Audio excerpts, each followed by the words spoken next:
જય શ્રી કૃષ્ણ મિત્રો. ભાગવત ગીતા પહેલો અધ્યાય વાંચું છું.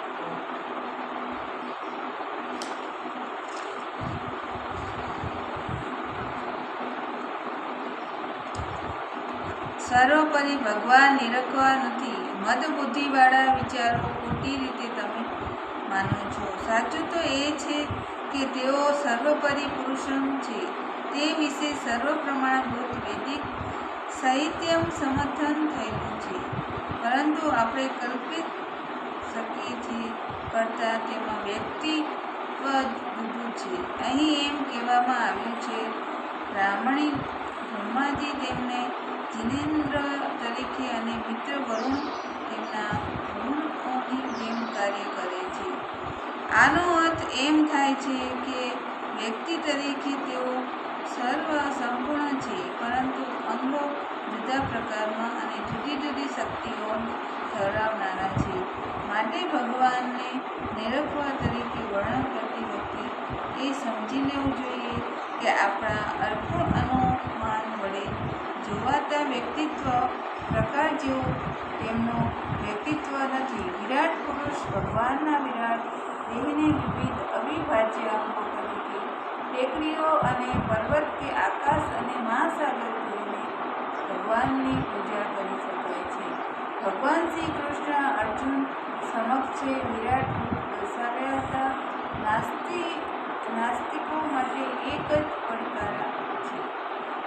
પૂર્ણ પુરુષોત્તમ પરમેશ્વર નિર્જીવ પથ્થર નથી. તેઓ નિશ્ચય કેટલીક વિચારધારાઓ પામર લોકોને જેવું વિચારે છે. સમયની ગતિ સાથે તેઓ પણ ગતિશીલ રહે છે અને ભૂત, ભવિષ્ય તેમજ વર્તમાન તેમના કાર્ય વિશે તેઓ બધું જ જાણે છે. તેઓ ના જાણતા હોય એવું કશું જ નથી. ભૂત જીવાત્મા ભૌતિક પ્રકૃતિઓના ગુણોની પ્રતિક્રિયાઓનો દોર વાય છે. તે પણ તેમની પ્રવૃત્તિ છે. ભગવદ્ ગીતા 7:12 જણાવ્યા પ્રમાણે પ્રકૃતિ ગુણ તેમને દેખાદેખ નીચે જ કાર્ય કરે છે. પ્રકૃતિ કોઈ પણ કાર્ય અવિચારી કે સંચાલનથી નથી. કાર્યની પાછળ રહેલું શક્તિ અને ભગવાનનું નિરીક્ષણ છે. એ રીતે જ ભગવાન ક્યારે પણ નિષ્ક્રિય નથી. ખોટી રીતે એમ માનવામાં આવે છે. વેદો કહે છે, સર્વોપરી ભગવાનને તેમની જાતે કશું જ કરવાનું હોતું નથી.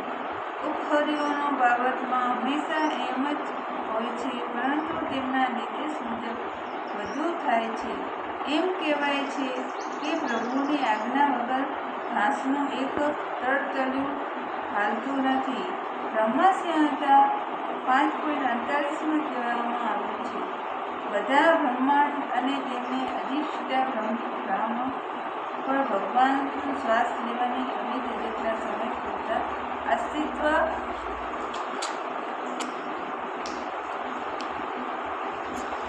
ધરાવે છે. આ જ વાતનું અહીં પણ સમર્થ કરવામાં આવ્યું છે.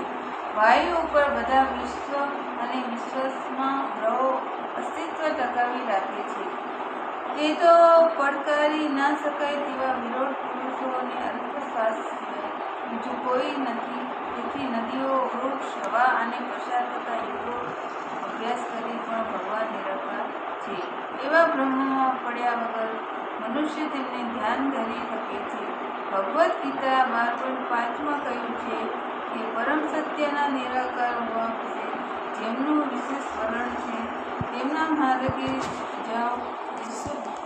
સત્ય નિરાકાર વિશે વિશેષ વલણ છે, તેમના માર્ગ જો સૂક્ષ્મ બુદ્ધિના સાકાર સ્વરૂપે ધારણ કરે છે, તેમને કરતાં કષ્ટપ્રદ છે. ભગવાન ચેતન છે અને રુદ્રદેવ તેમના અહંકાર છે. થોડાક કચ્છ અને હાથી તેમને નખ છે અને વન્ય પ્રાણીઓ તથા બધા દ્રવ્ય પશુઓને ભગવાનને કટી પ્રદેશ છે.